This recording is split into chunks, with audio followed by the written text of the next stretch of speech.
continue. And we're live. December 9th, 2020. Wednesday night continues of AEW Dynamite up against NXT. I'm Justin LaBar, of course, there. He's not going to sleep on the show, but he's going to give you some commentary. He is Mr. Matt Morgan. Matt, how are you? I guess I'm really deep-set eyes. Look like I'm sleeping from this angle.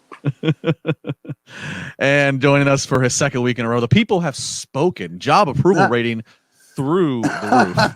Alfred Konuwa from Forbes. Alfred. It's great to be here. You guys are so welcoming, and I feel like I'm on an OnlyFans account right now with Matt Morgan. So I really. Jackson, tell him how guilty you should feel for saying that with you saying that. Like I knew she was there. Jackson, say hi. Hi. Good job, Jack. Oh, it's funny. All right, guys, let's not waste any time. We got two shows to cover. Of course, we got some comments. We always encourage the super chats to throw them into the show. So let's jump right into it. AEW Dynamite, a show that had so many big bullet points going into this. So we'll talk about how they delivered or did not. And they kick off with some tag team action of the Young Bucks up against Hybrid 2, a non-match for the tag titles, a very competitive match, much of what you'd expect, innovative offense from the Bucks, a Meltzer driver on the outside. But because it was non-title and there was a one spot in particular with 2-on-1 and holding off one of the Bucks outside, I actually thought that maybe the Bucks were gonna get a loss here because it was non-title. But ultimately, the Bucks do get the win. WWE style for sure. I was starting to be like, oh God, don't be like them. Where the tag title champions or the heavyweight champion or intercontinental champion loses, before like defending the title a week later to the same. It drives me nuts. This was a great match. Great way to kick off the show. Yeah, it was a very long match, but I think it deserved all the time it got. I never felt like it was going way too long. I thought there were so many twists and turns, and there were moments like you guys where I thought the Young Bucks are losing, and I would be, Again, it's better, especially the top stars and champions, for them to win. But the fact that they kept my suspense, I thought was a win. I thought it was a very good match. Yeah, I mean, this was definitely the longest TV and most competitive TV match that the Hybrid 2 has gotten on AEW Dynamite. Seriously. So, yeah, even my wife, Larissa, who's the best tag team in wrestling right now, in your opinion, mainstream fan? Young Bucks. Who? Young Bucks. And she doesn't watch it nor care. Well, there you go. Well, the Young Bucks end up hitting being the elite to get the win. This was this also it was put over all four guys. I think what's the big tall guy's name again? Angelico? Yeah. There's something there with him. There's something there. Like, I'm being serious. I've said it a couple times now. This is gonna sound so stupid. I don't know if I've said it in front of you yet, Alfred. So I'll do it now. But Angelico, like, have you ever seen his entrance? Have you ever seen him come out and he's in how he's dancing and stuff? Yeah. Like, I don't know many people that could pull that crap off. He looks cool. I don't know how else to say it. He's got a cool factor to him that I think he can be a single star. Jack Evans is a good friend. I love him to death. He's a little older though. Angelico, I think, can be a single star.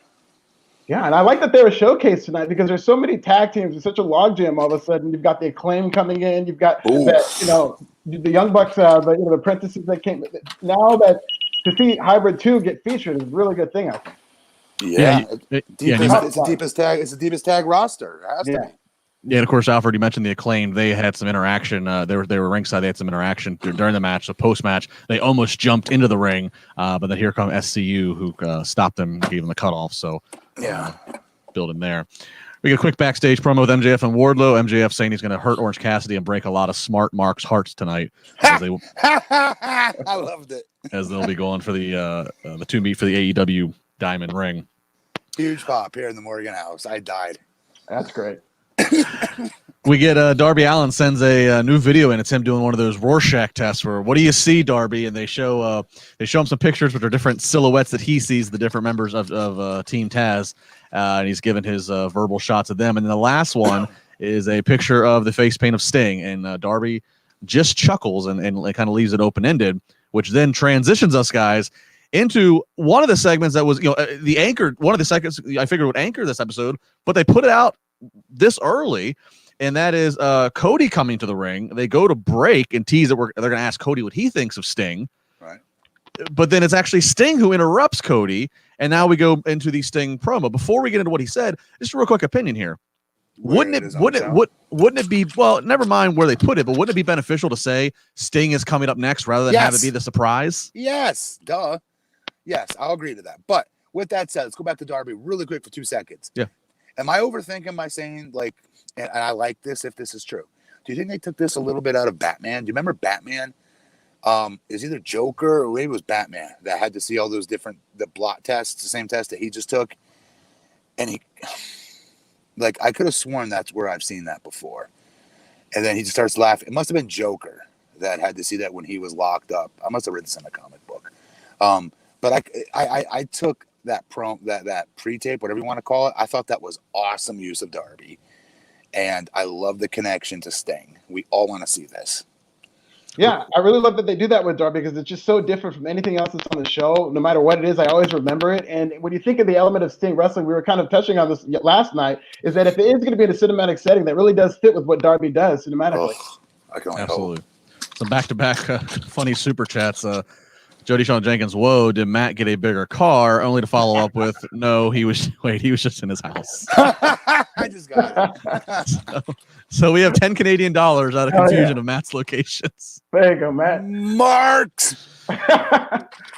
All right, so we come back. Cody gets interrupted immediately by Sting. Sting comes out to the ring. Arn quickly approaches Sting and just says, I know you have an agenda. I know he has an agenda. I'm just going to respectfully leave right now. And then Sting putting over Tony. He and Tony Schiavone having an embrace and a hugging moment. It puts over Tony being a soundtrack of his career. Has Tony give one more. It's Sting. People pop for that. Got it. This is awesome. And then Tony leaves the ring. So now it's down to Sting and Cody. Cody gets on the mic and says he's waited a long time to share a ring with Sting. And Sting kind of saying, look, Cody, I'm not here for you. I got other things going, but he doesn't really even reveal, but I'm not here for you. And Cody continues. This is definitely one to go watch. Cody's selling a lot of body language of, I'm glad to see you, but I'm not glad to see you. Almost a little annoyed. And then Sting at the end says, I've always said, what's sure about Stinger is nothing's for sure. I'll see you around, kid. And Cody went to Twitter and took exception to the kid. Matt Morgan, what'd you think of this first promo for Sting in AEW? Cody going into business for herself on Twitter, which I would have done the same thing. Try to make something out of something. He's there for Darby. Cody's a humongous star. He's a mega star. So he doesn't need the Sting rub here. Little 8-year-old Cody who grew up with his father in the locker rooms at WCW, is going absolutely bonkers right now. It's the same experience I had working with Ric Flair or Hulk Hogan or Sting himself as well. Same thing. There's no way around that. I don't care how long you've been in this business. Most of us grew up wrestling fans before becoming wrestlers. That's why we became wrestlers. So I don't care how cool somebody thinks they are. None of that ever gets lost on you when you're in the ring with them. Never, ever, ever, ever. Until, you get punched for the first time. Then it's your opponent again. But, in your head, you're just screaming, holy shit, I'm in the ring with Ric fucking Flair right now. There's no way around that. And I guarantee you Cody had it last week, and he had it again tonight. But, again, don't you guys love the fact that they're kind of foreshadowing to Darby?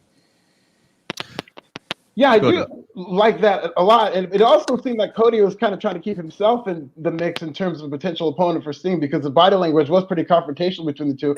And I just look at the Cody character is very consistent in that this is a character that bites off more than he can chew. And it's constantly brought up in commentary. Right before he took that break when he lost to Brody Lee, he lost very quickly. And they said, that's because it's eventually going to happen when you bite off more than you can chew. And here we see Cody now. And he's in a feud with Shaq. He's in a feud with Sting right now, possibly. He's in a feud with Team Taz, and it's another more evidence of Cody doing this. So we'll see where this goes. And this kind of told me that this might be the avenue they use to turn Cody heel in some respect. Do you think they can afford, while Jericho's heel, to have Cody and Kenny heel? Well, I think they are going that route with Cody, and we'll get to that in a few when we get to the Shaq stuff. But we're sticking here with Sting. He and I left this out in the promo. So he did point out that something looks very familiar, and he kind of motioned up to Darby, who is sitting up in the rafters by himself again. So what I wonder is, Justin Barrasso from Sports Illustrated had a report this week, and he reports they are planning to have Sting wrestle. That there's no way around it. That they plan to have it now. What that means? What does it mean? A cinematic match? Does it mean tag matches? What have you? I could see a cinematic with Darby, but the way Darby, if you try to put Sting in a live match on live TV in the ring with Darby, the way Darby and some of these other guys work, I don't know how safe and wise that is. Well, I don't think we need to talk about it because I don't think they're going to do it. I don't. I think they'll do if it's ever live, first and foremost, which I don't think it would be, but if it ever was, it's gonna be an 8-man tag with him getting the hot tag, which is easy ABC for him to come through and not get hurt. He bumps everybody, and he doesn't ever take a bump. But the cinematic match, I'd be much more excited for. Well, and you can get away in a time where you hardly have any fans. You can get away with Sting's first match being something not in front of fans, because it's not like it's not like you'd be pissing off an arena full or something. And I want to start using special powers already. Oh yeah, we got to go all the way. Come on, like why doesn't he use? Like think about it. He's supposed to have special powers, and like unlike Undertaker, he really never uses. I could have sworn the Crow. I mean, didn't he at some point? Didn't he ever do like the lightning gimmick at least once? Not out of his fingers, but like I don't think he did. No. Maybe I'm such a big mark that when like they turn the lights would go off. Remember? They would do. He's Sting there. made that happen. They would do. He's there. Lights off, and then he disappears. They would do the Taker thing. But there's a lot of wrestlers that have pulled the disappearance after lights go off. Yeah. Why do I believe Sting has special powers? Well, it's like Alfred was just saying. It's based on the Crow and the Crow character in the movie. He came back. He resurrected from a grave.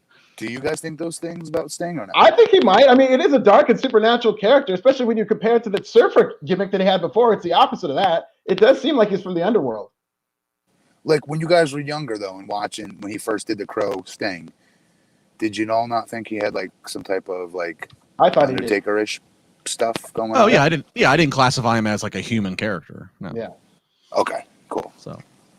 So we'll see. So I mean, Sting again. They put him out rather early, but maybe at the end of the day, again, nothing headline worthy really came out of this. So maybe it was fine because there was nothing. This wasn't going to anchor an hour or something. No. And Justin, really quick, and they should have definitely led him with it. It's a good point you pointed out. They should have to get all the value you can out of Sting being on your show. Real quick for fans at home, you want to see something cool and different with Sting? I'm not just plugging it. Go back and watch TNA Impact when he tried to do the Joker Sting. He did a pretty damn good job with that. I was always impressed with that. Yeah. At first, I was like, what are you doing, dude? You're a classic character. You don't have to do this shit. I remember saying that to him in the locker room. He's like, this is fun, though, man. I'm having fun. I was like, all right. I remember my head going, oh, there goes his career. And then, like 2 shows later, he was killing it with it. I was like, boy, is he good. All right, so backstage we get Team Taz. They're talking together and they're mocking Sting, Cody, and Allen. And Team Taz are putting over themselves. But should be noted, it's Taz, it's Ricky Starks, it's Brian Cage, it's Powerhouse Hobbs, and also Hook, who that's Taz's son, right? Yes, son. Yep, it's his son. So putting over that Hook is no longer training with Cody. With Cody, no, he's not. Which I like that.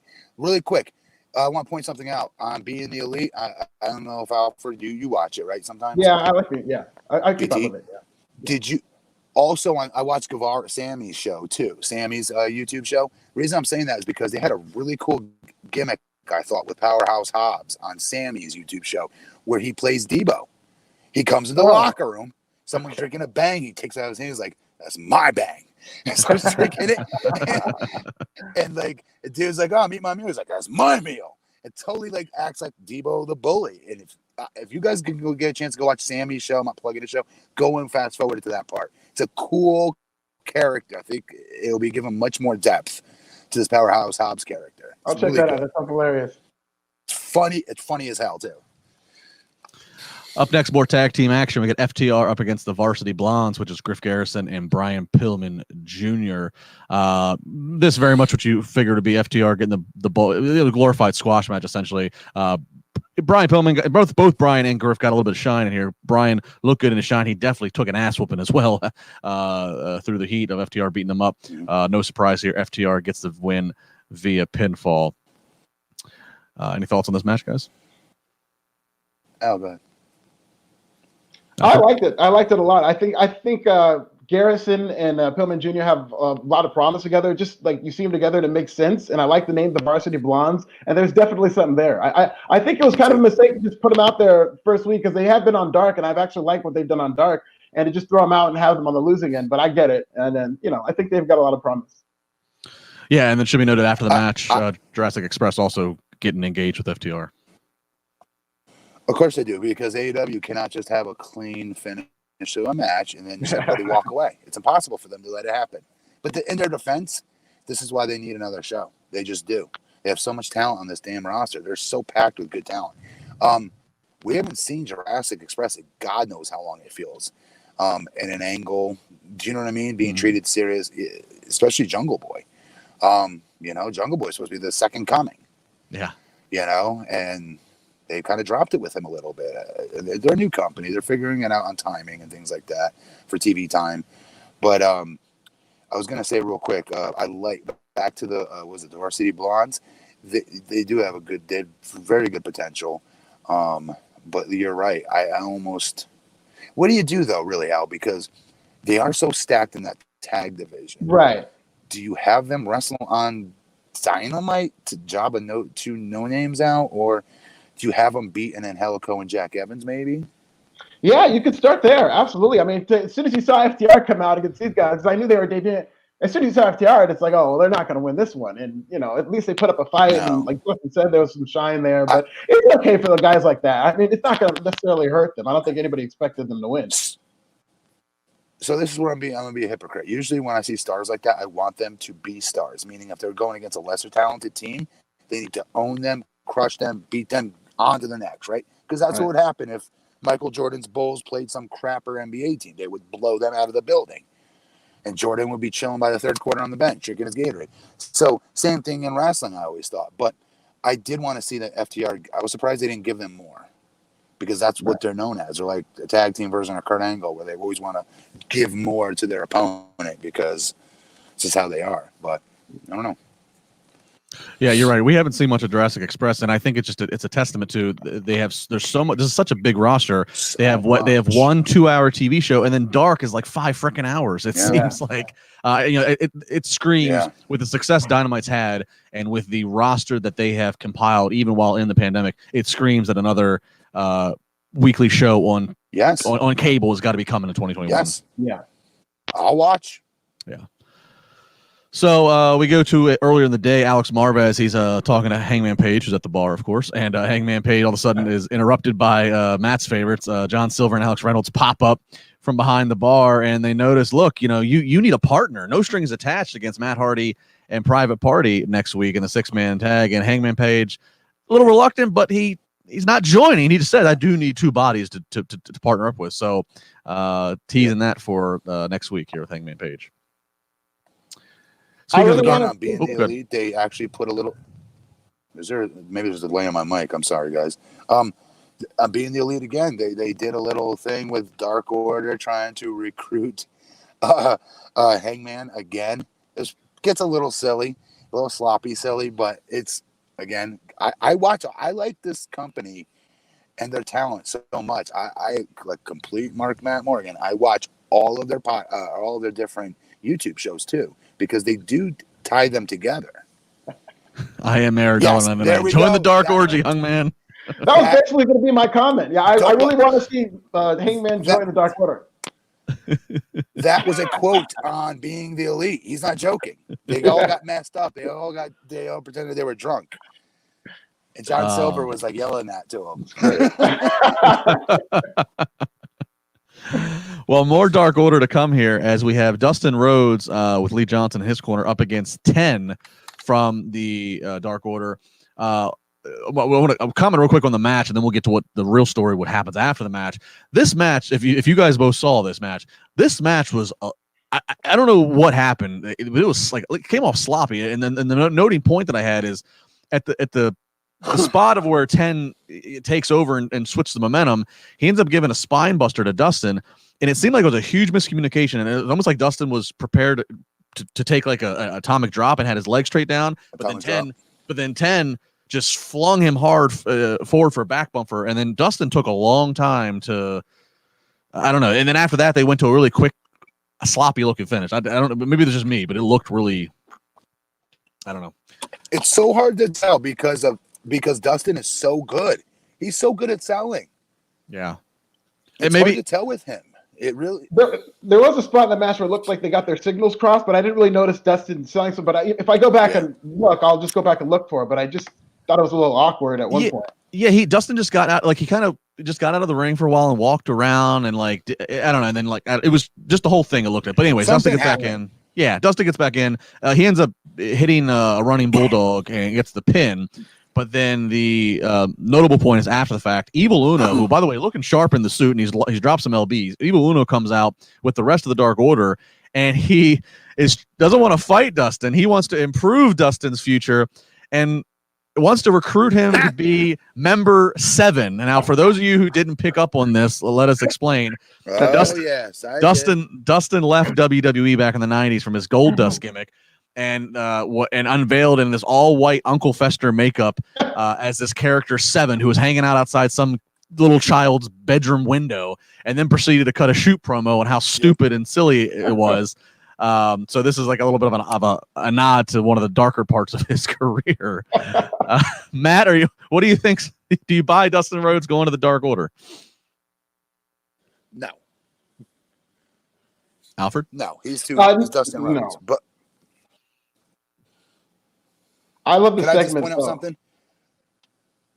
There's definitely an echo. I'm going to come back here in 2 seconds, guys. I just wanted to say really quick before I go and come back. We need to point out, and I'm glad you did, Justin, we got to give props where it's due. A lot of times we get on guys that could look better physically, and may not be putting their all into it. They're being paid money to be a professional athlete. I always am a believer of you should try to do, unless it's part of your character and gimmick, you should try to look like an athlete. Like you could kick somebody's ass.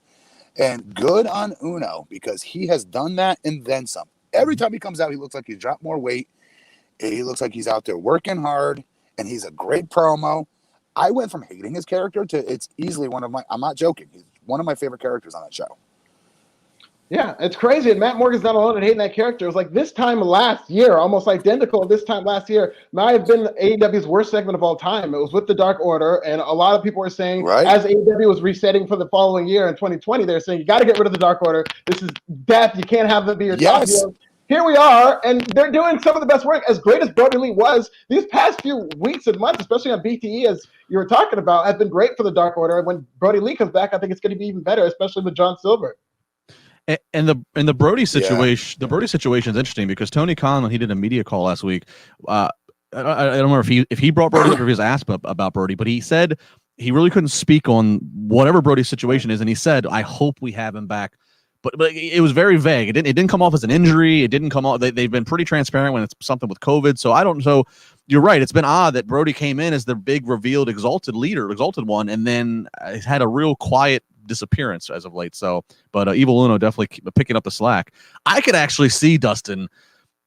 Dustin, he's forever kept now and adopted the Gold Dust look with the bodysuit attire and the face paint. Obviously, it's not the Gold Dust androgynous character, but I could certainly see Dustin, if he taps back into a dark side of him, I think he fits into the Dark Order actually quite well, really. Better than just being American, just better than just being another Rhodes family member, essentially. Right. Yeah. And I really like that psychology. It's kind of basic, but you've seen it work time and again of them saying that you're the third most important Rhodes in this company. That's something that could really sit with Dustin. And if he ever does turn, he could speak to the fact that I don't play second or third fiddle to anybody. I still got plenty left in the tank or something like that. Well, in the third most important Rhodes, I will transition right into the next segment. I'll try to wait for Matt to get back on real quick. We'll show a super chat in the meantime. Steezy Preezy, $4.99. Not anytime soon, because I think Darby should win. But due to the history of the TNT, is Sting winning that title the perfect send-off? I mean, hey, look, that's been the whole story, right? Is that Tony Khan's going to allow Sting to have basically carte blanche control of how he wants this run to go. I mean, if they do that, it would be a very polarizing decision. But, I mean, with a good enough story, I mean, there was a time where Jerry Lawler looked like he was going for the WWE title, and I wanted him to win it, and he was in his 50s. So, with a good enough story, I'm sure they can do it the right way. Yeah, we'll see. I mean, we do have to keep in mind, as good as, again, as iconic as Sting is, as good as he looks for most people who would be 61, he is still 61. So we have to keep in mind what investment you put in him, like a title belt. But that said, anything's possible. No, Sting. I'm sorry. No, you do not. No. What would have been better is if he beat Sting for that title the first go around, but they didn't know, probably. All right, so yes, as Alfred just pointed out, Evil Uno pointed out, you're the third most important Rhodes in this company, Dustin, behind Brandy and behind Cody. And up next, we get Brandy. And this sit-down interview, now it should be noted, this is a sit-down interview with Shaq. If you're wondering, hey, look, they're packing a lot of stuff into this. The reports is that it's basically they're on the mercy of Shaq's schedule. So Shaq was able to do this sit-down. So that's why this also got thrown into this episode of Dynamite. And the sit-down is conducted by Shivani. Basically, to sum this up here, Shaq talks about how he loves the business. He loves Cody. He loves Dusty. But he also puts over how much he likes Jade. Of course, Jade Cartwright, who made her appearance, has been making her appearances for the last couple of weeks. Brandy then talks about how, but she doesn't appreciate what Jade did. And then Shaq basically says, Brandy, I'd love to see you. And I'd love to see you and Jade. And then Brandy's getting ready to get up and leave. And then Shaq, he says something that offends Brandy. I'm trying to remember what he said here. What do you say here? Jade would. You got to watch out for Jade. Yeah, basically got to watch out. And then Brandy now is offended. She says she's sick of this shit. And then she tosses Tony Schiavone's drink into Shaq's face and says, "You're an overgrown asshole," and leaves. And that's the end of the segment. Matt Morgan, did you see this? It's pretty stiff, Brandy. I think it was a little stiff for just saying that. Like, you act like you said a mom joke or something. You know what I mean? like what he said, unless I misheard it, was not drink in your face worthy, right? Not really. I mean, he just repeated himself. She said, "What did you just say?" And he said, "I think Jade would, beat you or would work you." So something about her arm too. I think it was like take care of that her arm. Yeah. Jade would take care of the arm, and she said, "He thinks serious." He said, "Yes," and then she spilled a drink in his face. Here's where I'm confused. First off, again, it's great they have Shaq involved. That's a get. Yeah, we've gone down that road. So yes. I don't. And let's not overanalyze this because, like you said, we got him. I ain't complaining that I'm watching AEW and I just saw Shaq on my television tonight. I have no complaints about Shaq. I guess from the wrestling standpoint, Shaq aside, Shaq's fine. Wrestling standpoint, here's where I'm a little confused. Jade came in and certainly came in as a heel by the way she interrupted, ran down Cody, and then she acts like a heel when she's ambushing and breaking Brandy's arm. So Jade clearly acting like a heel. But then the whole the drink into the face by Brandy, that's a very heel move. Yes. So everybody's acting. Cody's turning heel. Everybody's a heel here. Who's a babyface? This is AEW's problem. They've got to be more disciplined when they're writing these segments or carrying them out. And let's say if it's taped or whatever have you, pre-tape, whatever, they've got to be much more careful about putting the structure in there to say, okay, I get that's what you naturally want to do. We got to protect you. You're a babyface in this. Jade is brand new. She needs this heat. You're taking away her heat by doing this. Don't do that. Yeah, I think, everybody came off as unlikable at the end of the segment. I really didn't know what the purpose of it was by the end. There was nothing that they was like, I can't wait to see what they do next here. And that's what a lot of people may have tuned in for, or enough people, especially with Shaq being advertised. And I just thought it was a mixture of them trying to be kind of like documentary style, like real sports. And then with the water in the face was just kind of cartoonish the way it was done. And Shaq's facial was just made the whole thing seem a joke. And the chat room's giving the correction. It was him saying to Brandy that you can learn from Jade. So that was the disrespect line. Okay. Still ain't drink worthy. Not for a baby face. Yeah. And more importantly, I thought Shaq came off like the bigger baby face in this. Right. Again, what we were shown tonight on television between what we saw from Cody's body language, what we saw from Brandy tonight, I still feel Shaq, because he's a bigger star. We all are interested to see what he's going to do. Yeah. It came across like a babyface, babyface. Which, I mean, that's not unusual. Normally, the celebrity is the babyface, but it's the fact that Jade has clearly been the heel, and that's going to be his partner, presumably, in what they look like they're building to. So it's just, I don't know. It's kind of confusing, and I mean, I hope it goes well again. But Brandy, unfortunately, Brandy has had. I mean, every time they've tried to attach Brandy to something, it's kind of had a kiss of death. I mean, and that's or the time she saved the segment. Where when Jay just randomly showed up in the ring with Cody, say what you want. Brandy cut a blistering. Yeah. No, that was good. Go back and watch it. Best part of that promo. That was that was good promo. That was fire. But really quick, this is what I'm worried about that match. If it's a mixed tag, let's say, right? A concern to think about, and the way it's usually booked is if the story is centered around the girls more, fine. The girls will eat up more of the match, the in-ring action. And then finally, the guys will get the hot tag, the babyface. So, like I say, Cody gets the hot tag. Shaq ain't bumping feeding. Yeah. He ain't bumping and feeding for him. So, like, that's what's going to be awkward about this match. I'm very interested to see the dichotomy of it. Because do we know for sure if it's going to be a singles or tag yet? No, I was going to say they have not officially announced that it's a mixed tag. That's what we kind of all assume, but at the very least, it seems like they're building. At the very least, it seems like they're building to. So they're going to have the big 2-part show, the New Year's, the December 30th show, and then the first show in January. So that it's like a 2-night thing. So it would seem that they're going to have, whether it's Jade right now, it seems like it's Jade versus Brandy. It kind of is what it seems like. And I think Shaq will accompany her, and then Shaq's going to chokeslam Cody after the match or something like that. Yeah, that might be a good way to do it. Is you start off with Jade versus Brandy, and then you have a reason for them to clash between Cody and Shaq, and then that kind of naturally progresses into that. I'd be fine with it. Yeah. So, so stay tuned and find out. That was the thing that confused me. Brandy acting like a heel. When Jade's also doing that. All right. So moving on. So another one of the big angles coming in tonight is the Inner Circle, where Jericho last week gave them you guys had 7 days to figure out, are we going to get along, or are we disbanding this group? So they all come out minus Santana, who's not there. Jericho attributes it to Santana, so upset with the behavior. He didn't even show up to work this week. But they're all armed with microphones. Basically, MJF trying to say, oh, this is all going to be fine. Sammy really getting in MJF's face, really has a problem. Doesn't want to be part of this. Ortiz jumps in and says, look, while MJF and Wardlow aren't the greatest humans, they do add and make us better. So let's just move past it. Jericho and Ortiz convince Sammy to shake his hand. Sammy says, I'll do it, but if one more incident happens, I quit.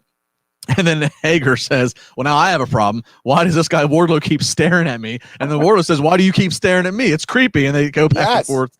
It was a great little bit of bit between the two big men. And they agree to stop staring at each other.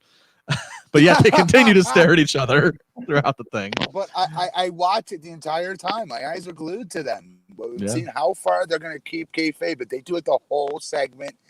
Remember the time when they were like holding the ropes open for like who that they like bodyguard for, and they kept staring holes through each other. They don't stop. It's funny as hell. They were at a strip club staring at each other the same way, and I think these guys are they're quickly becoming the best part of this Inner Circle split. What I love about the split is that they're not just doing a split for the sake of it. Like, you've got plenty of potential feuds, whether it's Hager and Wardlow, whether it's Jericho and anybody, whether it's Sammy Guevara and MJF are going to mix it up eventually. And I just love how the whole thing is being done to where it's almost like a whodunit. Like, who's going to fire the first shot before these guys start shooting at each other? Well, and it's great too, because while it's great because it really is going to make something. It's going to make it meaningful the first time the Wardlow and Hager get to actually throw blows at each other. So, ultimately, everybody's arguing. Even though he's a smarmy little heel, Sammy, and you want to smack him all the time, he has very good potential as a babyface.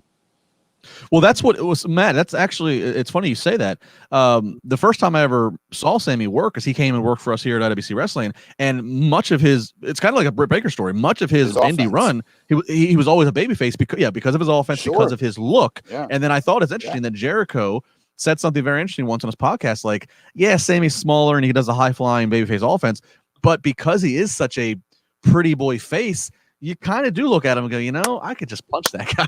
Yeah. So, so good on Jericho to see that. So ultimately, they all decide that they are going to move forward, be stronger, learn from their mistakes, and so they all put the middle finger in, and 1, 2, 3, let's go team. So the Inner Circle is going to keep it going. There's $5 super chat from Justin Lopez. I could see the mixed tag happening at the beach break in January. I think he means I think he means the New Year's show on January 6th, or whatever date that is. So. All right, so that was that. Move on here from the Inner Circle. Up next we see well, not quite yet. Well, first we got Eddie Kingston, Blade and the Butcher up against Lance Archer, Ray Phoenix, and Penta. This immediately just starts out as a brawl over, and they quickly do Butcher throws suplexes rather Penta into a table, and this is what they get Penta out of there. They take him to the backstage saying he's injured. So now essentially with all the people, including Bunny out there, it's basically a 4-on-2, and ultimately Butcher, Blade, and Bunny with Blade getting the the victory, again the pinfall, get the win here. Yeah. Kind of odd for Penta and these guys who take such crazy bumps just to have a generic suplex into the table to make that the injury bump. But yeah, but more importantly, guys, I cannot take Butcher and the Blade. They're very talented in the ring. They are. I cannot buy into them though. I can't. I've tried time and time again.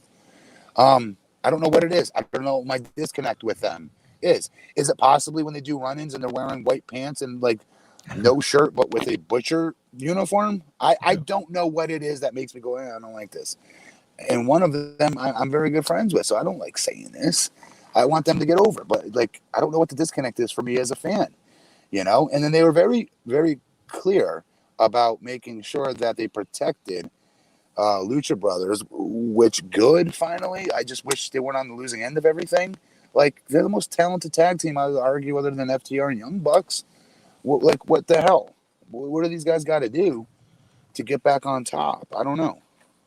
Yeah, and they recently had a match. You saw that. I mean, it exploded in ratings, and they kind of ran it back between the Lucha Brothers. Penta and Ray Phoenix are, probably the most talented per minute, the most talent per minute AEW gets. But I mean, it's a very loaded roster, so you're always gonna have a problem with this. I feel the same way, in fact, about Lance Archer. I think he's fantastic. They kind of get him to a certain level, and he loses the world title matches. But I thought the guys were good. I thought this match went way too long, and but I thought they worked very hard. Yeah, and Lance Archer. I did not. I don't like seeing Lance Archer on a losing team either. Me neither. Ever. Yeah. And I was getting really pissed at the end watching him watch them raise their hands. And I go, they cannot let him go out like this. This is literally the definition of when we're going over our matches beforehand and go, what am I supposed to do? Just sit there with my bleep in my hand while you guys are doing this? That's like how we would talk. That's what I would have said. And luckily, they had better minds in this because he came and glommed them all from behind and tried to get his stuff in, which was good. I don't like seeing himself or anybody right now. I still think he should be no-selling everybody. I just do. Yeah, for him to have just kind of quickly made the switch over on the babyface side of the fence and already be on a match losing, it doesn't do favor. So we'll see. This is a long running story of AEW's mistreatment of their big guys. But him especially, he looks even more different. Not just for being big, his look in general. Like he is so different looking than everyone on that roster. Those early vignettes when Jake joined him, when they were basically having like Fight Club in some field behind a barn. I mean, it was great. I mean, that really gave an essence to the just character. Keep doing them. Well. If you have nothing, if you don't have a main event angle for him, cool. Then just keep booking that. Just keep booking those vignettes. I'd be fine with that. Yeah, Jake Roberts' role has been limited too, especially because he rolls with Lance Archer. So if Lance isn't on TV, that means less promos from Jake, which I mean that's not a good thing. Yeah. No. All right. So backstage, we see more of the women getting crazy with each other. We've got Red Velvet. She's getting beat up by Jade Cargill and Nyla Rose. Big Swole and Serena Deeb come to make the save. Some more pushing and shoving going on there. So continuing to build all the alliances that are going on here with mainly Jade now with Nyla Rose and Vicky Guerrero. I like that alliance. I like Jade and Nyla and Vicky Guerrero. I love that alliance. Yeah. More women's action here as we get Abaddon in a squash match against Tesha Price. Abaddon, of course. Good. Yeah, she gets the win here. A very, very quick match. Abaddon gets the win. Perfect. Yeah. Perfect. Yeah, and they're really selling Sheeta kind of initially being scared of Abaddon, but then she came out with like the kendo stick, and so she's kind of starting to stand up to her. But I really love everything they're doing with Abaddon, and I think it's time to just, I like Hikaru Shida as champion, but she doesn't need that title anymore, and I'm ready to see it put on somebody who could use it and who can kind of rise to the level of a title, and I think Abaddon might be that person. Yeah, Abaddon. So Al, here's the conundrum though. AEW is such a new company, and more importantly, the women's division has been very weak. So, like, that championship belt is not ready yet to make a talent, I would argue. Right. It's just not. It will be, but that's why it's imperative they should have been very serious about who they put that title on first and give that person a long run. I would have done it with Britt Baker, to be honest. Nyla Rose, make her undefeated for a year as your champion. No one could touch her. That puts some legitimacy and respect behind that title, I think. No offense to I can't even pronounce her name. Sheeta. Like, She does nothing for me. She's talented in the ring. She's not a world champion, though. I'm sorry. She's just not. Not for a brand new company. It's supposed to be the alternative. I just don't think she is. I'm sorry. I immediately think of all the girls in the NXT women's division. Every time I watch her, and I go, oh my God, there's at least 18 girls I can name that I would put as champion way before her from NXT. So why am I watching this? Do you know what I'm saying? So, like, I don't know. I'm just not a fan of hers. No, I mean AEW. That's not. I think that's been the overwhelming consensus is that their shortcoming universally has been the depth of what they have to work with and just general booking of the women's division. I mean, Britt going from face to the heel has been a great thing, but yeah, they haven't capitalized on Nyla. I still want to know the story of why Awesome Kong. You know, I mean, I get that she maybe had to disappear to film the last thing in Glow, but Glow has been done and in the can. Like, I don't know. There's a lot of questions. Abaddon has one of the most unique looks and entrances and in a visual business has got a lot working for her. I could tell very green, very, very, still a lot more experience and reps needed. So nowhere near yet ready for a title belt, but this is good at least getting the character established. Yeah. I mean, I can't take my eyes off her. And I know there's things they could do. Like, I like the short matches. I mean, I think it might be interesting to knowing how green she is to say, okay, we'll keep her short. And, that worked for a guy named Goldberg that they're going to profile this Sunday. And so maybe Abaddon could be a character like that. I really don't see her being somebody who can go into long matches, even when she does learn the business. Do more like that.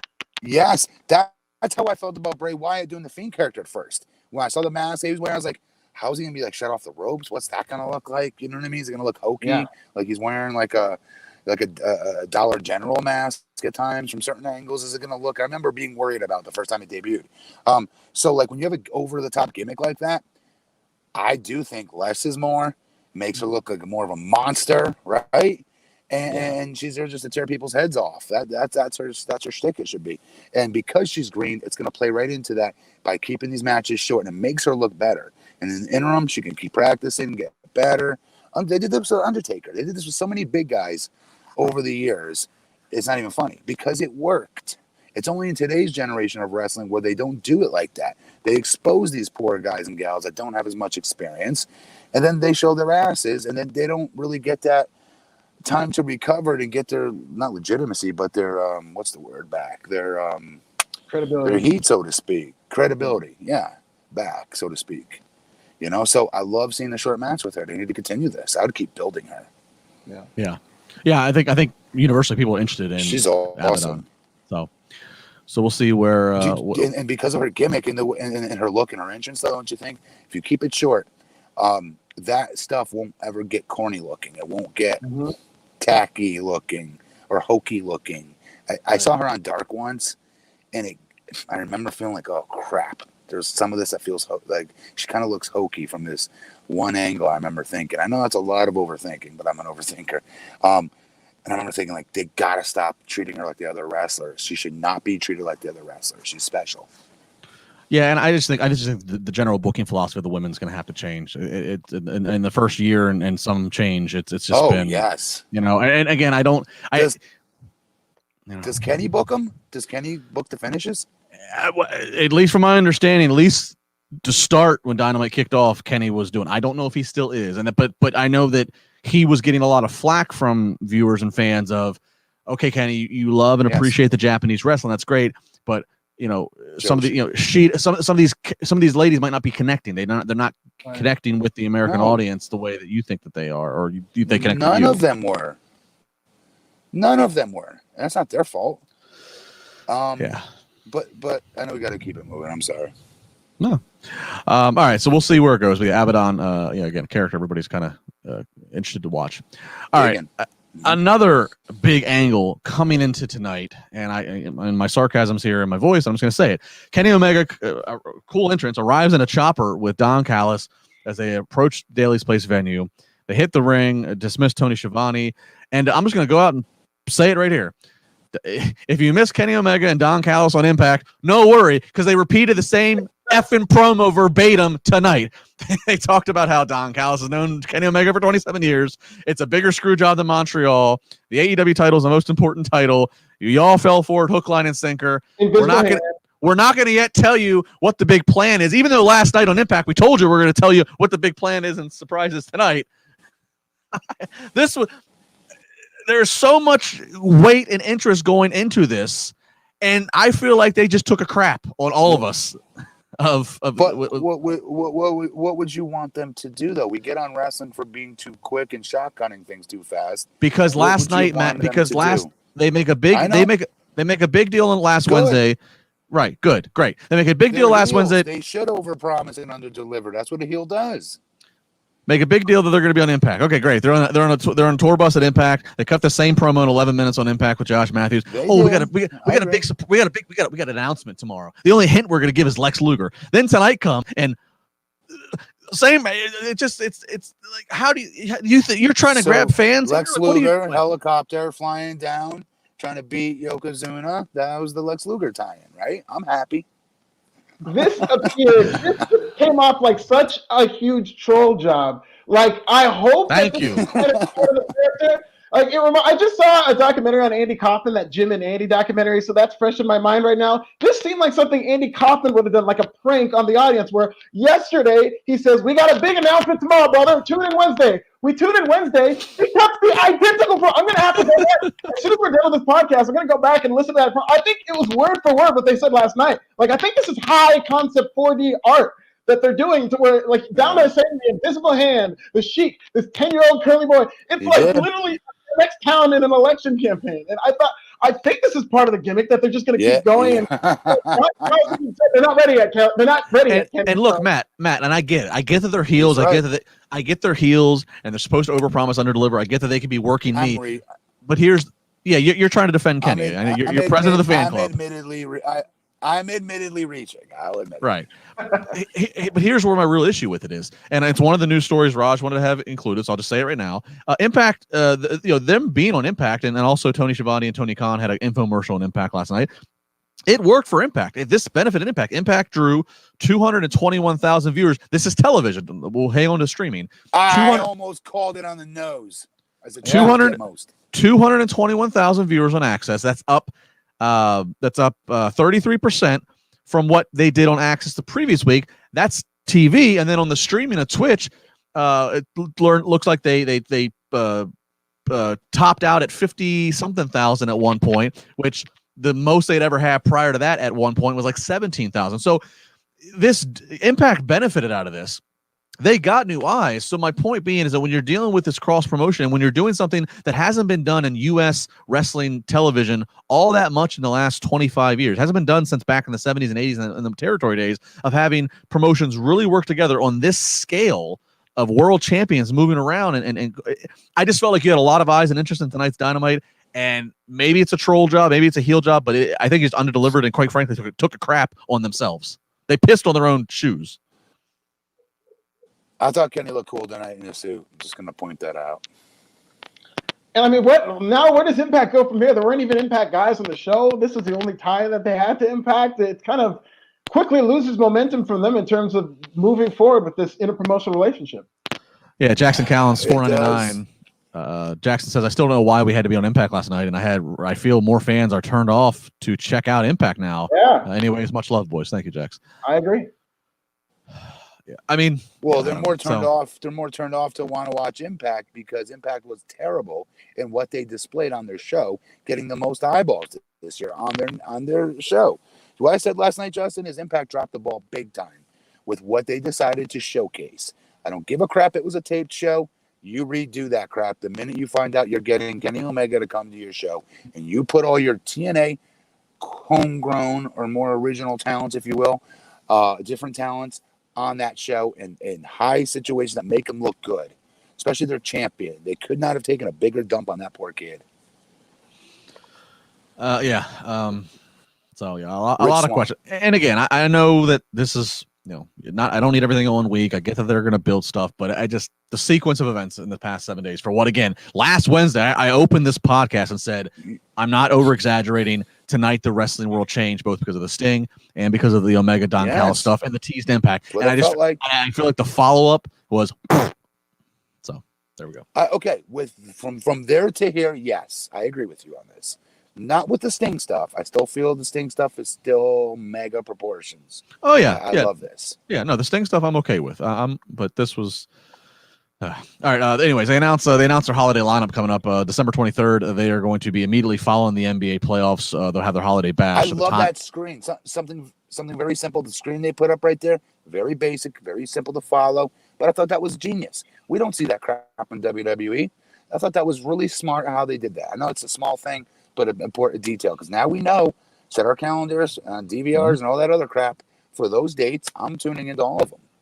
Yeah, they posted a calendar graphic of December 23rd. It's going to be a holiday bash, probably cool. at 10 p.m. start or whenever the NBA playoffs wrap up. And then December 30th, it is going to be their New Year's Smash Night 1 with Chris Jericho on commentary, which he's always entertaining doing that. And then January 6th, Dynamite New Year's Smash Night 2 with special guest Snoop Dogg. So again, this certainly seems like the next big 2 nights that they are going to have payoffs to some of these big shows.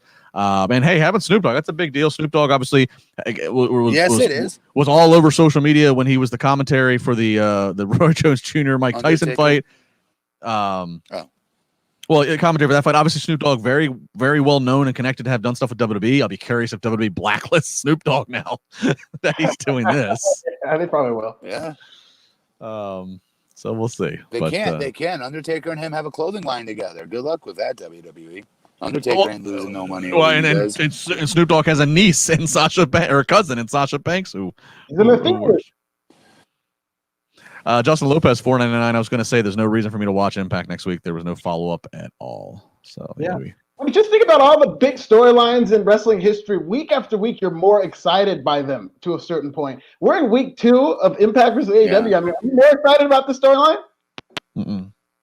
No, I don't think there is one. I think that was it. I honestly do now. Like, what the hell was that? The only other thing I think we might see is Tony Khan's infomercial was actually very entertaining on Impact, and he said, like he was scout. The 90-second infomercial of him and Tony Schiavone was more. That was a drizzling shits. That was terrible, Justin. That 90 seconds was more entertaining than the 11 minutes dragged out between Don Callis and Kenny Omega, where they told me nothing except for they've known each other for 27 years. You thought the CEO of that show looked like the CEO of a show? Didn't look like one to me. He looked like any random mark sitting in the 5th row. Which his wardrobe was terrible, but what he did was relatable, Matt. No, what he said was fine, but his wardrobe looked terrible. I'm not here to judge his wardrobe. No, but what I'm saying, terrible joke. Can I finish, please, for the love of God?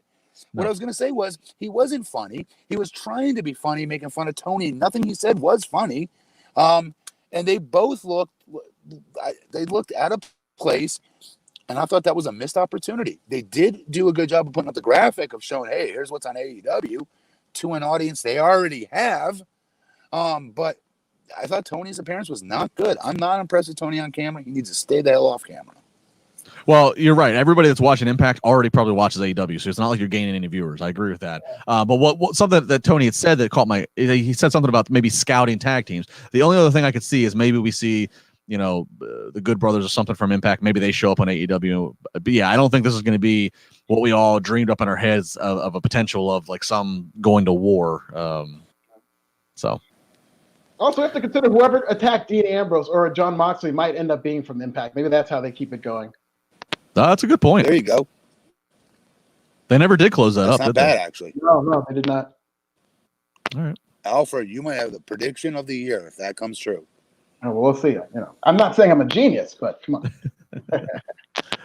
All right, main event time. MJF with Inner Circle at his side up against Orange Cassidy with the Best Friends. Winner receives the Dynamite Diamond Ring.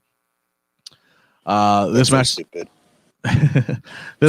good stuff. A great conflict of styles. MJF doing some great heel heat. Comes into where we end up having some distraction here. MJF tries to pull the Eddie Guerrero thing where he tosses the baseball bat to Orange Cassidy and get Cassidy to catch it to implicate himself. Cassidy puts his hands in his pocket. So then MJF has to grab the bat again. The referee turns, sees MJF with the bat. Of course, the ref can't call a DQ because it's AEW. There are no DQs. They just get rid of the bat. No. And ultimately, though, we go into the go home finish, and we see Cassidy trying to pop up and stay alive, but Wardlow puts the MJF's foot on the rope to stop the count. All of a sudden, we get a big brawl on the floor. Miro runs out. he ends up hitting Orange Cassidy with a lariat, and ultimately that gets MJF to drape his arm over Orange Cassidy for the win. So MJF gets a victory, and then after the fact, it is the Miro show. Miro is beating up best friends. He's beating up security guards. Miro looking in a quite the colorful outfit, standing tall. So Miro is the one who stands tall at the end of this one. Okay, so here's where somebody needs to get a hold of Miro and say, dude, don't wear that tonight. We're going to make you look like Hercules out there. Don't wear that crap tonight. But he looked phenomenal. He looked awesome. This is how you should be booking Miro. He's a stud-ass athlete. He looks like he can, again, he's like an athlete that can rip your face off in a real fight. He's very legit looking, and he's great in the ring. I love watching him. I'm struggling with how they've booked him, though. I feel very bad for how they booked him. I feel bad for him. But this was a good, positive step in booking him, at least semi-close to how they should have been booking him from day one. I really like Miro the last couple of weeks. I've been kind of off on how they booked him in terms of using the video game, and he's getting so mad because his video game was broken and whatnot. And it's just, you remember when he's at his best, it's just when he's a monster. And that's what they've done this past 2 weeks. And in the Battle Royal, he was a monster. He eliminated like 4 guys. This week, he just got this big, believable. He's believable, right? Yeah, and I like the sweater too. Versace's great, but yeah, not on a monster who's going after a bunch of people. It should have probably not even been paying attention to a sweater. But I thought if they do more of this with Miro, then it'll be much better for him. Can I tell you something that Cornette used to say to us? Like, this is like old school wrestling right here for you folks. So what they used to tell me, like in OVW, if I had to do a run-in, make it look like I'm like in the shower. So I have to come out with like water all over me and stuff. And like with one boot missing and stuff. He's like, well, you'd be changing, right? I'm like, what, the whole show? I'm walking around with one boot on? It takes me, I remember saying, Jimmy, sir, it takes me 2 minutes to change. Like, you know? And he's like, meh. And Arn Anderson was there to back him up. He's like, it always looks better when you come out to make a save and things like that, sweating or have oil on or, you know, this and that. So if you ever say overly oiled Matt Morgan, which I used to get made fun of for when I was with TNA, yeah, that's why. Because I got like PTSD from OVW with that crap. But like, not friggin' a Versace sweater. As a monster. Yeah, not on that type of heel. No, I know you're Starks, Ricky Starks, all day. Oh yeah, Matt, you got to come out with soap on your body. You haven't got to rinse yet. You were just so flabbergasted. What's going on in the ring? You just bolted from the shower. So like, I remember telling the other guys, they're all like laughing and stuff, and I'm like, "You dare me to put a shower cap on?" That's something you could probably get away with at like a house show, just to rib Cornette or something. Yeah, not on TV, but at a house show. Before we go to NXT with Alfred, Party Up Gaming $5 Gallows has been missing for the last couple of Impact tapings. Could be a setup. The Good Brothers appearing on AEW if they attacked Moxley. All right, well, we'll see. And I think we got one more, maybe. Yeah, we got Jackson Callens, $4.99. Just me, or did Miro look faster and all than before he flew into the ring? And just in general, I mean, he's in great shape, dude. He's an amazing athlete. He's always been quick. He's always been lightning quick. He's a thoroughbred. As far as an athlete goes, he's top A+. All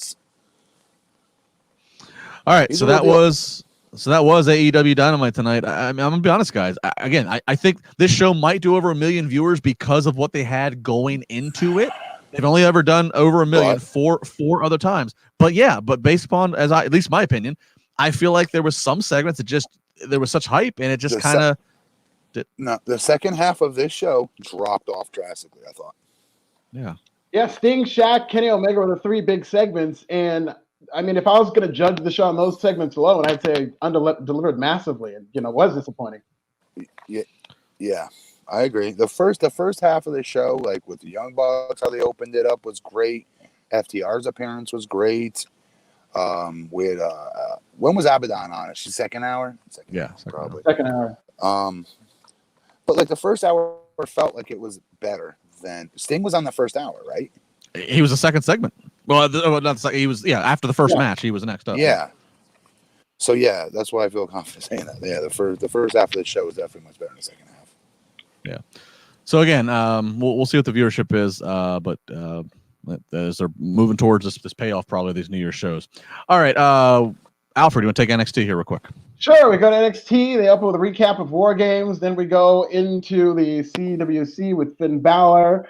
He enters the ring, says War Games is over, champion's back. Some love him, some don't, but you're going to know me when you come see me in this ring.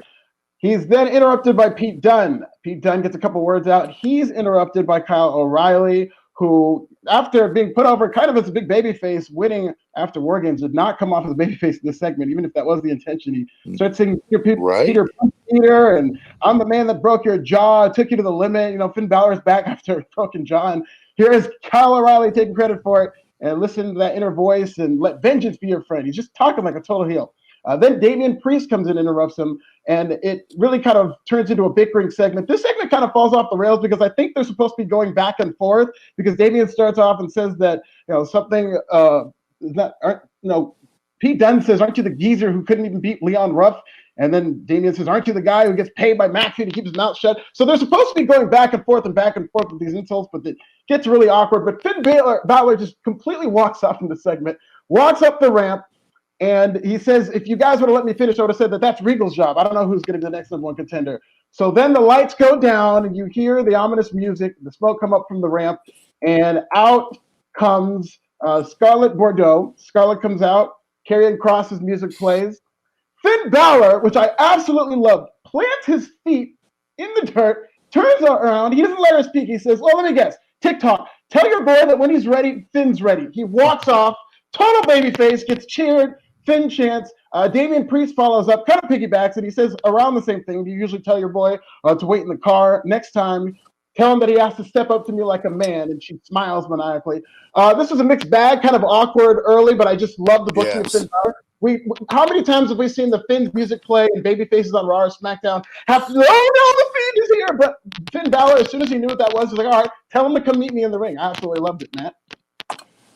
Do you think it was too early for someone to be jabroning him? Because he's a new talent. Killer Cross supposed to be a killer. Do you think it's... Well, he really didn't get jabroned because it wasn't him. It was his girl that was out there. Well, so. and we see him later. Exactly. And so the reason that he didn't show up to the ring, and that's the reason that I'm okay with it, is that it was just a smoke and mirrors. Yeah. It didn't really bury him. Okay. Okay, I'm okay with it.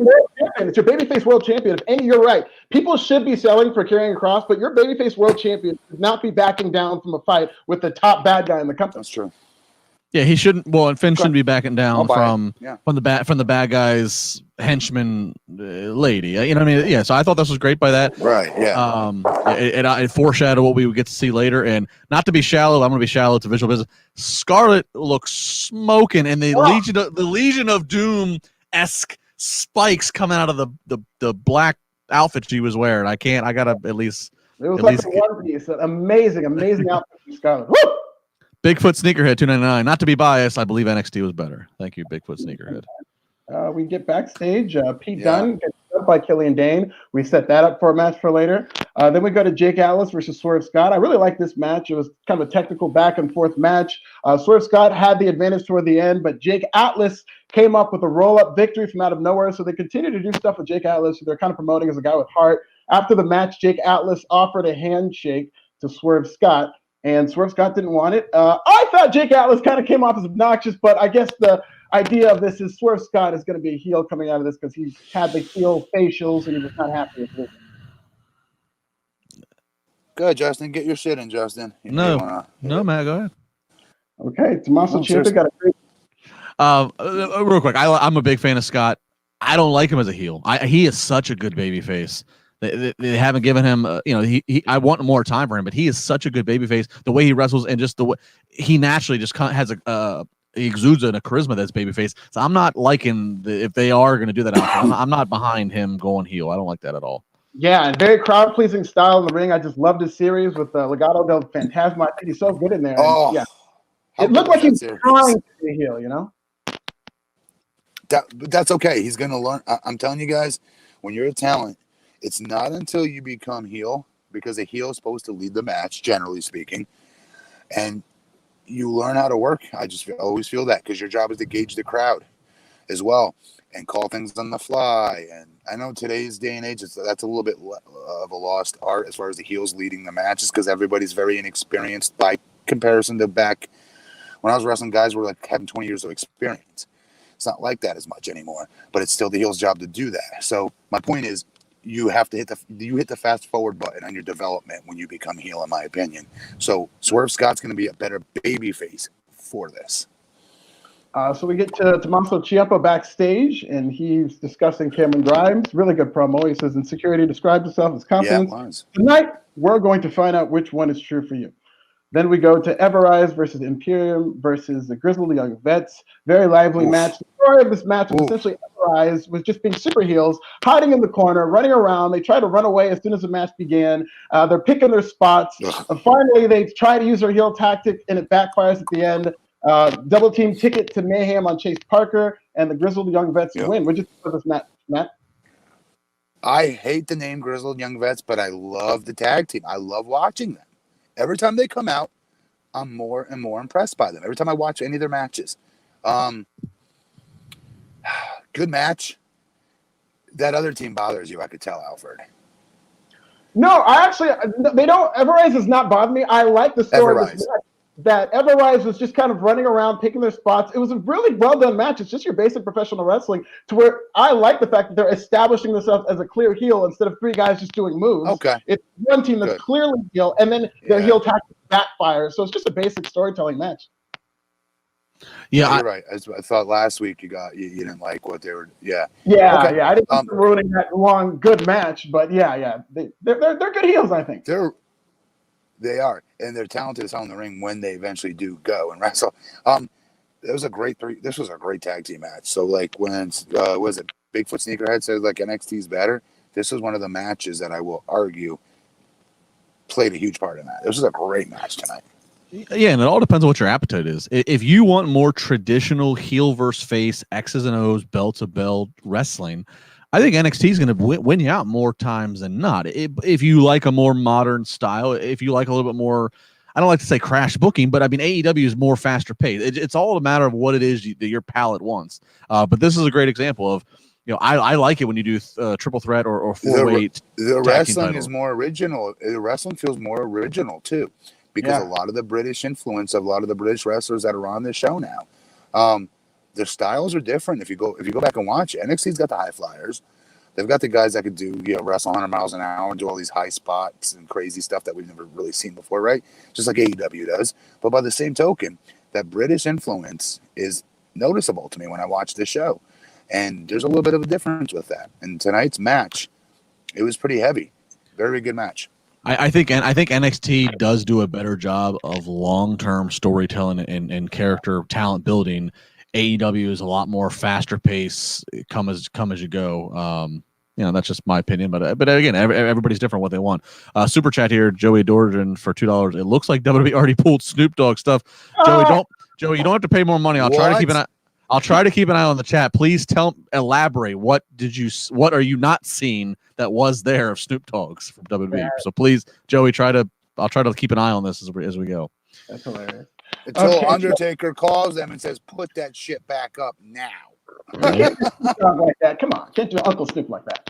NXT teases the casualties of war games, and then they just show clips of war games. They have some interviews with the guys, putting it over as a dangerous match. You show, of course, Candice had a broken arm legit from this match, so she shows that off. We see just interviews with Bobby Fish saying that he had to reattach his triceps. It's all kinds of brutal stuff. Really promotes. Is that real? Is that real? I think it was. It looked like it was pretty real. Yeah.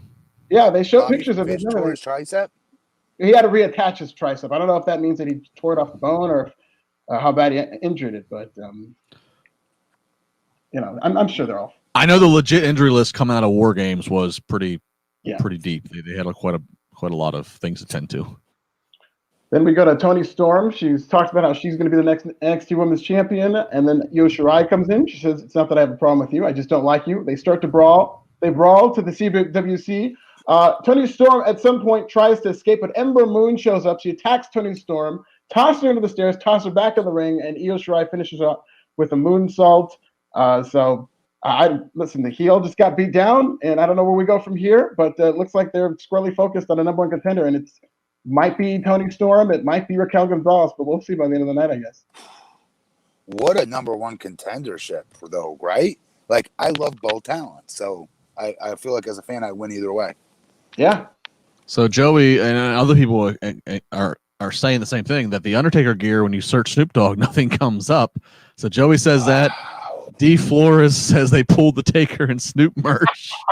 Holy hell! Oh my god! Oh boy, Vince is gonna be getting a call here in the morning, I think. Listen, man, this company let me live out my dream, right? So I'm not trying to crap on them here, but are you kidding me? You guys are the New York Yankees. You're supposed to no-sell this stuff. You don't even watch AEW because you're so far in first place, right? You're on your own island, for that matter. You don't even know what AEW means, let alone watch the show or hear rumors of who the talents are coming in. You talk about selling, that makes you look like you worry. I'm sorry, it just does. It makes you look, I'm just going to say it, you look like a mark. You look like you take yourself too serious, and that's such a stupid move. I'd be embarrassed. We go. And good for AEW. Good, really quick. Good for AEW for rocking their boat enough to do that. Right. So yeah, and they know they're going to be petty and do stuff like this. This happens all the time. So petty. Champa versus Cameron Grimes. This is a good match. We get a lot of back and forth action, double cross bodies, float overs. Thatcher's just sitting patiently watching. The finish comes when Thatcher's student comes in and tries to screw over Tommaso Ciampa. He does a cat and mouse gimmick with Cameron Grimes and then hits the finish, Willow's Bell. Grimes loses. Thatcher just keeps watching, faces off with Tommaso Ciampa. Grimes starts mouthing off to Thatcher, and Thatcher just twists his ankle up. I mean, Cameron Grimes, he deserves better. He's so great at everything he does. He just makes me laugh. I love Cameron Grimes. When I came back to Impact, I wanted my kid to have a chance to see his dad wrestle live, right? So I went back there after I retired. I think it was like 2017. It was right before I ran for election. So maybe 2016, 2017. Anyways, I met him, the guy who plays Grimes, and I watched him on Impact. I was like, this dude is really good. And he was like tight with like Hurricane and the Hardys. And they're like, he's like the next one. He's going to be a star. You just watch, because I remember asking about him. And he had great shape. He was muscular, plus could do all the high spot stuff. And so when he first came to NXT and I saw him doing all this comedy crap, I'm like, why are you guys not taking this kid serious? He's good. But he's starting to win me over with this character a little bit. I hate that he runs from everybody and this and that, but by the same token, at the end of the day, isn't that what like Piper eventually would do at the end of the day, and other good heels would eventually do at the end of the day? They would backpedal. They just got to give him some more opportunities, in my opinion, to go over strong in matches when the times are right for him. So when he does do that backpedaling and he does do the joke stuff and gets treated like a joker and things like that, it has more credibility to the person that beats him. Because right now, in every match he goes into, he's going to get his ass kicked. Yeah, Matt. I mean, I share a lot of that same thing when the camera, because I remember seeing him as I think Trevor Lee, I think is what it was. That's the name. Yeah. And so when I saw the Cameron Grimes gimmick, I was like, eh. And then he started to win me over. When I saw the Cameron Grimes gimmick, I was like, this isn't going to last 3 months. Obviously, it's lasted well beyond. And then I'm like, all right, well, this isn't going to be entertaining and be anything that's going to have like a worthwhile storyline and match. Right. And they proved me wrong there. I think the stuff with Dexter Lumis. Yeah. So now the next thing that he has to prove me wrong is I still look at the character and I go, I don't buy him as NXT World Champion. So now he has to figure out how he's going to make me believe, and it can be chicken shit, but I need him to figure that out for me. So if that's your gauge, though, like no offense, I can name half that roster. I can't see that to be world champion. Yeah, no, fair, and I could do the same thing. But I guess what I'm saying is, there's obviously you go in the business, you always want to end up being world champion of the promotion you're in. I guess I need the character levels. The character keeps. What I'm saying is the character keeps evolving, and so I hope it evolves to the next level that I can't envision. That I'm like, all right, now I can see Cameron Grimes run around with the title. He keeps. Just give him more wins. They need to give him some wins. That's all. Yeah, and less comedy too. But I mean, that might be beyond his ceiling as a world champion. because they might just see him as like a that's later okay. type of guy who can work, who's going to be kind of a comedy player. But yeah, if he's going to excel, there's going to need to be a lot less comedy so that he can at least be taken serious. Colt Cone found a direct link to the Undertaker and Snoop Dogg collab. It says page not found. Poor Snoop. Boy. Is that through WWE stuff, I'm guessing? Yeah. I am assuming, yeah. Is that what you're talking about? Okay. Yeah. Jeez. So we go backstage to Raquel Gonzalez. She cut the promo on Ember Moon, so she's going to regret ever coming back to NXT. And then, oh, baby, we get into this segment. I hope you guys saw this. We go to this cinematic style segment, okay? Xia Li is now punching wood, and her hands are bleeding. Her fists are taped, white tape, blood all over them. We cut to Boa. He's getting caned, and he's bleeding. He's coughing up blood. His face is bleeding. And then we go to the Grand Master, and I learned 2 more Chinese words. Awai and Kill King. Awai. He wants Xia Li to move her fist faster, and then they cut to Boa, and he goes, the King, because he's still King. He wants Boa to get hit harder. So then it's just faster, still harder. Awai, King. Awai, King. And they're alternating. And there's so much blood. This is literally, I'm not overdoing this, more blood than WWE all year combined. They're bleeding, and then the segment ends. Listen, I don't know what they're doing, but like I love recaps every second. This guy puts Mr. Miyagi to shame. I'm gonna learn Chinese by the end of these things. Oh my Lord. That was so good. Oh, I do like the element of mystery here. What's going on? Yeah. There's also there was kind of subtle at the end. There were these samurai eyes, so I think there might be an additional character that they're going to introduce. But whatever they're doing with this, I hope it pays off. I mean, you talk about a storyline that gets better. Like this did more of an advance than Impact versus AEW. I'm more excited for this now. Insane stuff that we just watched. Yeah, this had more advanced than Omega and Callis. Brad Swinton, $4.99. Sasha Banks' entrance music will be Gonzo on SmackDown. Of course, Snoop does her entrance music, so we'll see. You get a Dr. Dre remix. So Johnny Gargano hits the ring with the full-fledged heel Johnny Gargano family. This is what I just expected it to be, and it's Johnny Gargano, Candice LeRae with her hand in a brace, Austin. People are loving your recaps, by the way. Tammy, his recaps are better than the actual segment. Michael the Virus. Alfred, can I be your friend? Come on in. Private recaps. Follow me on Twitter. I'll give you a recap.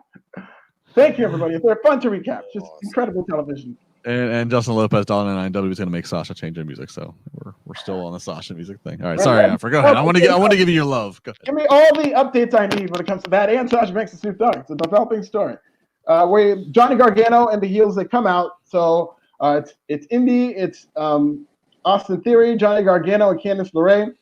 And apparently they're going to be called The Way. That sounds like the phrase that they really wanted to get over. They're talking about how they both won because we are the way. That's the way. Austin Theory says the Milky Way. So he's going to be like the dumb kid.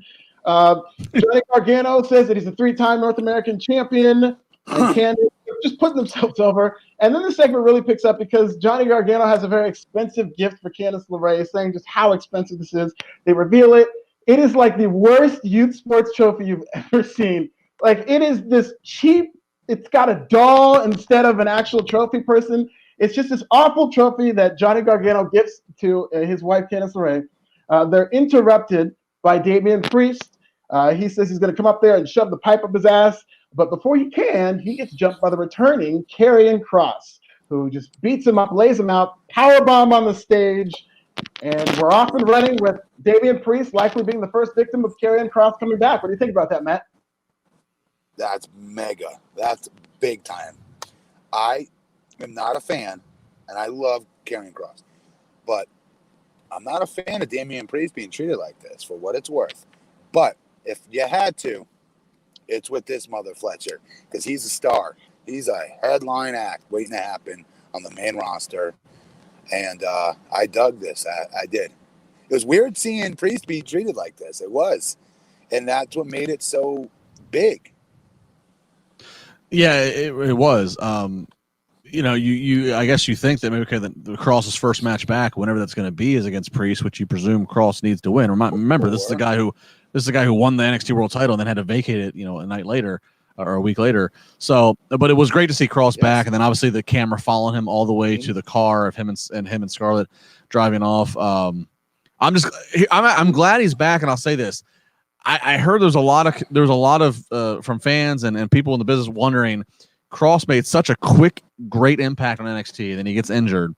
I heard a lot of concern of when he comes back, does he come back to NXT or does Vince swipe him to Raw or SmackDown? So I'm glad to see he's at least getting to come back to NXT for now, and they'll bring him back and put the damn title on him again. I'm sorry. Yeah, I know everyone likes Finn Balor. I do too, but I'm sorry. You got to put the title back on Karrion Kross.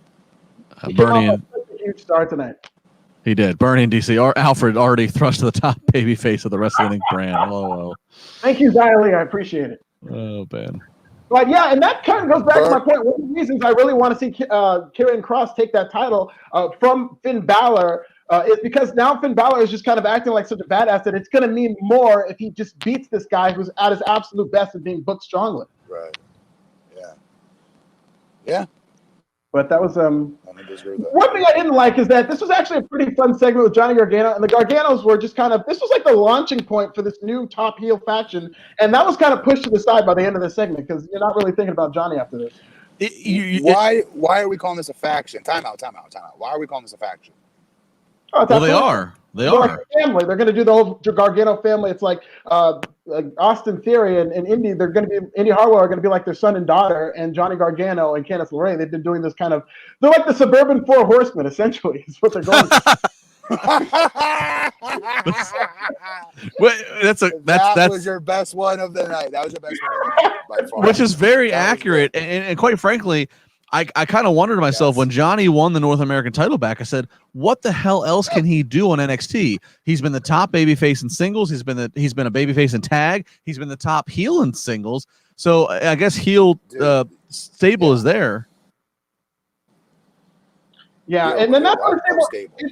It's like Evolution, really, where you got these two established figures in NXT, and then you got these two up-and-comers, and hopefully, like Randy Orton and Batista, they can get the rub and eventually be stars in their own right. Like, that's essentially, I hope, what they're going for.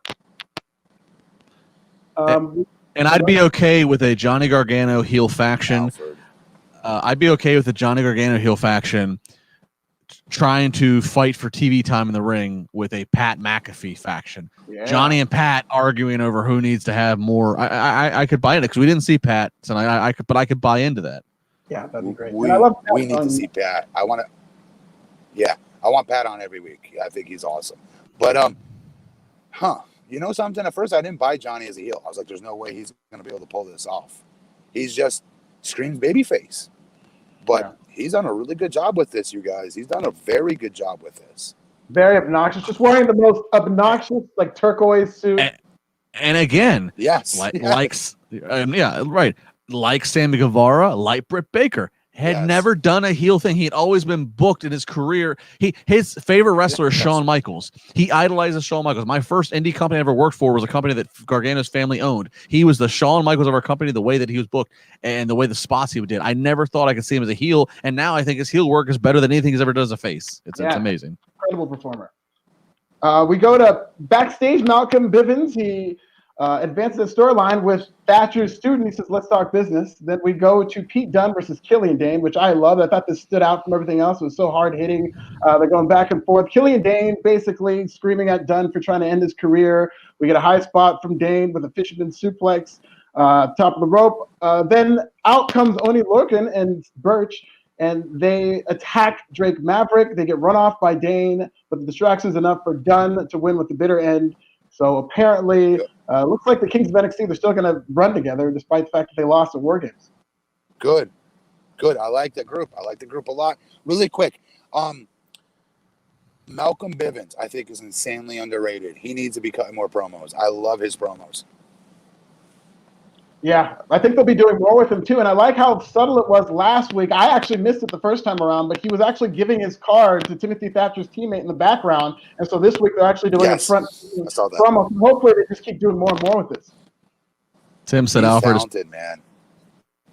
Tim said Alfred is too legit to quit. Oh, And Rocky giving a cheers. Alfred is lit. Oh, I love it. Thank you, Alfred, everybody. you're blowing up over here. I'm getting alerts. Alfred, do not take those as compliments. You don't like the MC Hammer era compliments? That was terrible. Whoever wrote that, good Lord. So we get to Kushida goes backstage, of course, with Leon Ruff. So I guess Leon Ruff is going to have enforcements with Kushida in terms of teaming. It's going to be a 2-on-3 situation. We go to the main event, Ember Moon and Raquel Gonzalez. There was a good match. It was basically Raquel Gonzalez being just put over. It was like a showcase for her as a monster. Ember Moon trying to get offense going and getting cut off and overpowered by Gonzalez. She at one point tries to climb the scaffold and really teases that she's going to go up and do a high spot, but gets pulled down and thrown into the pole. That leads to them getting in the ring. Toni Storm hits the ring, but not before Ember Moon gets hit with a modified powerbomb by Raquel Gonzalez, who wins clean. After Toni Storm is chased off, kind of, by Raquel Gonzalez, she just kind of, poses in the ring and then leaves. Rhea Ripley comes down and scares off Toni Storm, and then we get Rhea Ripley and Raquel Gonzalez staring face to face. I mean, this looks like your world chick. Like, I'm looking at this, and Raquel Gonzalez is clearly going to be the number one contender, and I think they have to have her go over Io Shirai, because you're just looking at that, and if you remember how great they were at Halloween Havoc, like, this is money. It is money, and I'm telling you right now, I said it a long time ago, if she's booked right, Raquel Gonzalez, and her, that last scene that we saw, I don't know if I'm overrating this here. People are probably going to say I am. That's a WrestleMania moment waiting to happen.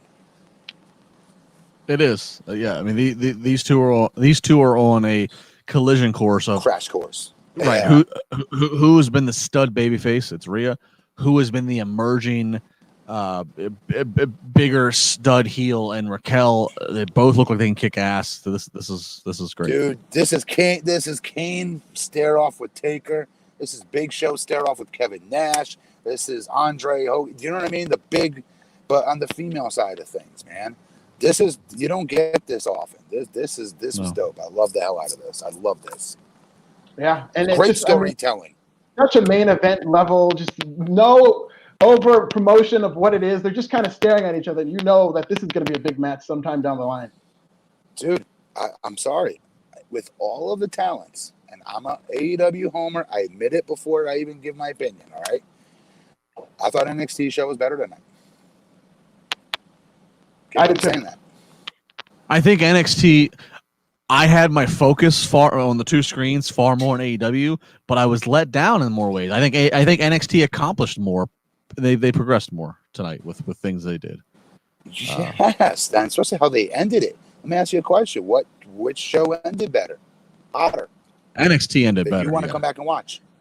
For sure. Yeah, and I'm just in general a big fan of when storylines kind of intertwine. And if you saw Damian Priest within the first segment talking trash to Karrion Kross, that paid off later on in the night if you were paying attention. So it seemed like more of a cohesive television show. That was something that was very common in the Attitude Era that I like that style of writing too. And I think NXT. Hey, by the way, Karrion Kross was on tonight's show. Finn Balor was on tonight's show. Great promo from Gargano and company. Progressing his crazy-looking family, whatever you want to call them, stable. There was so much on this show. Oh, the friggin' three-way tag team match that I said was one of the best matches of the night on both shows. The Grizzled Young Vets and company. This was a good show. This is one of the better NXTs I've seen. I'm being dead serious. All right, so take it in. If you missed any of it, go back and check out what we talked about. One last news story. We already talked about the Impact ratings. That they got a huge rub from AEW. The other big story coming out of Wednesday, Matt, I don't know if you would have caught this. I'll deflect it over to you. No. Is this morning on WWE's The Bump, they had Goldberg on. Goldberg was on to promote the new documentary they have on the WWE Network coming out this weekend. But Goldberg what's the documentary? I think it's Untold. Yeah, it sounds about right. For Goldberg or yeah, for Goldberg. His streak. Sorry, thank you. But the big thing coming out of it is it looked like he set himself up for the next storyline match. Goldberg calling out Roman Reigns. Now remember, Roman Reigns and Goldberg were supposed to fight for the title at WrestleMania last year. Yes. Roman Reigns pulled out once this pandemic started, but Goldberg shooting at him on the words. He goes, let's be perfectly honest. I'm the dude who delivers the spear, and I don't think that he understands what it's like until I deliver one. So Roman, it's coming, and I'm coming for you. I may be old, I may be gray, but I'm still Goldberg. He also goes on to call out Roman, how Roman backed out of their match at Mania. So whether it's Rumble, whether it's Mania, it certainly seems that Goldberg versus Roman is on the horizon. Rumble, I'm going to say it now. Rumble, Goldberg, Mania, Rock. I agree. I agree. That's why I said I think this is a Rumble match because I don't think Roman's losing the title between now and Mania. But I think this is something right. But I think this is something you can get away with doing as a marquee at Rumble. If maybe Rumble might be the first event WWE tries to have fans, and they moved to Tropicana Field for starting this Friday. So it might be a match they could try to get some fans in if it's marquee. But I think this is a great Rumble match, and I agree with you, man. I think Rock versus heel Roman is a money for Mania if Rock's in the clear for Hollywood. And I have no problem with listen to Raj. Sorry. No, you can marry Raj in a second, but I have no problem with Goldberg versus. I have no problem with Goldberg versus Roman Reigns. What I like about what they've done with Goldberg coming back is they usually just kind of set him up with some tune-up victories, if you will. Like they had him squash Brock Lesnar before they ran it back there. Then he came back, he beat Kevin Owens. And this angle would set itself up to where he could beat both the Usos before going to Roman Reigns somehow. I know we don't have plenty of time for that, but I don't want to see Goldberg come back and just his first match in lose. You know, we like Goldberg to kind of be on some type of something. I don't know. I think we get a huge pop. I'd pop where ding ding it rings and he spears Roman, but Roman kicks out of that shit. Well, I want Roman. No, Goldberg should not be beating Roman. I just want a couple of wins under Goldberg's belt before he gets Roman. You know, we want to see old Goldberg back, spearing people, winning people, snarling after the match. Yeah, I got you. Before you feed him to Roman, I got you. Well, what you have to watch out for, you finally have the heel Roman run that they always wanted, and it helps that you don't have fans. It helps you can pipe in the sound and manufacture the narrative. They didn't always want a Roman. They wanted a babyface Roman. Well, they wanted a babyface Roman, but I'm saying we finally have the heel Roman, and you're able to do it the way you want because you don't have any fans to butt against it. So, like, I feel like if you had fans with Roman versus Goldberg, I feel like more fans would be cheering Roman. I feel like fans have kind of petered out on Goldberg. Really? Yeah. Interesting. I don't know. I feel like fans have kind of burnt out on the Goldberg act. I wouldn't say. I think as long as it's presented in a certain way, there's a certain way to do Goldberg where it's a little bit overexposure, especially because everybody's smart to what makes Goldberg work now. But they have put Goldberg in just that old school way where everything is kept quick, and it's worked. I mean, his match against Brock Lesnar at WrestleMania 33 might have been the best match on that card. That was awesome. I don't give a shit how short. Like it was good. Even like the 2-second match, what was it? Was that Mania? That was only a few seconds. That was Survivor Series. What match was it? Even that match I thought was awesome. Yeah, it was like a minute. That was shocking. It made sense. You didn't have to show Goldberg didn't have to show his ass. Do you know what I mean? Like that's what you do. There's nothing wrong with that. Not everybody has to be a 20-minute 5-star wrestler. I don't want to see that from him anyway. Yeah, you want less more, but it will be. But Roman Reigns will be a babyface eventually. People are going to take positively to this version of Roman Reigns, and eventually they're going to have this babyface that they wanted all along if he's playing this character. Yeah, of course. Yeah. Back to Raj really quick. Raj's opinion of the matter is that Rock won't be able to come to Mania because he's an actor and he's paid zillions of dollars. There's have to be put insurance out on it and things like that. And my argument to Raj has always been, dude, the guy owns his own production company. He's bigger than the business right now. That's how big Dwayne Johnson is. So he could call his shots in any scenario at any given time and tell everybody on set, you all wait here until I go shoot this. And I don't care if it's 3 weeks. You all do not leave this set because I'm The Rock and I said so. I'm going to go back and wrestle WrestleMania and I'm coming back. And they didn't have to do that because that's how big of a star, how powerful he is in Hollywood right now. Well, Matt, I think that's valid if he does own his own production company. But I think also, to Raj's point, and The Rock's even talked about it. Even if he doesn't. Well, The Rock even talked about this. After he got hurt on the rematch that he and Cena had at Mania 29 in New York. Different place. He was at a different place. Right. It's not the same comparison. Right, but just give me a second here. He got hurt, and it forced him to miss a couple promotional dates for whatever movie was coming out. And he's talked about he missed things, and there's a trickle-down effect to people that make far less than him in these movies. What I think, Yeah. so first off, I think it's still valid. The Rock still takes that in consideration that he doesn't want to harm productions. I think what's different this year, and why I do agree that The Rock could do Mania this year, is we're coming out of a year of a Will not pandemic. miss it. We're coming out of a year of a pandemic, and not a lot of freaking filming is going on. So he might be in the position where he's slightly freed up to go ahead and do Mania and not have to worry about any projects backed up. Here's the biggest thing you're missing, the biggest hook here. The biggest hook here is he was in the ring with Roman Reigns, trying to give him the rub in Philadelphia, raising his hand. He got booed out of the building. It is the first time The Rock got booed. I mean, booed. He could not give him any of the Rock dust. All right? That's a rarity. That never happened to him. I guarantee he didn't forget that. And I know he's going to be there for Roman. I truly, firmly believe this in my heart. He'll be there at WrestleMania. And he's 1,000 times of a bigger star, even since he wrestled John Cena, where he is today. Yeah, no, I mean, I tend to agree. I think did you see how many voters he influenced in this year's election by endorsing Joe Biden and Kamala Harris? Did you all watch that? Dude, I'm telling you, this guy is incredibly powerful. Incredibly powerful. He calls the shots. Alonzo Smith says, Justin versus Matt at Mania. Book it, Vince. There we go. All right. What do you want? Just getting along all the time? Shit, this show would be so freaking bad. I'd be too bad. Oh, the chat room got lit when you got mad at me for interrupting you. This is great. This is great podcast TV. Great podcast video. All right. All right. That's all the news I got. Alfred, you got anything else you want to bring up? Or are we good? Oh, no, that's a show. It was a good show. I agree. I like NXT better. Matt? Yeah, definitely NXT tonight. All right. So yeah, I have to agree. I think AEW had far more headlines going into it, but I don't think they capitalized on those headlines. They might win on the viewership, but I think NXT did a better job at their business. So, all right, that's yeah, better show. He's at BP Matt Morgan. He'll be back on Friday night for SmackDown. He's at This Is Nasty. Check him out on Forbes.com every single week, and he's now part of the Wrestling Inc. family. No. Yes, he is. Time out. What does that mean? What's This what mean? Nasty. Well, he used to. Well, he Alfred.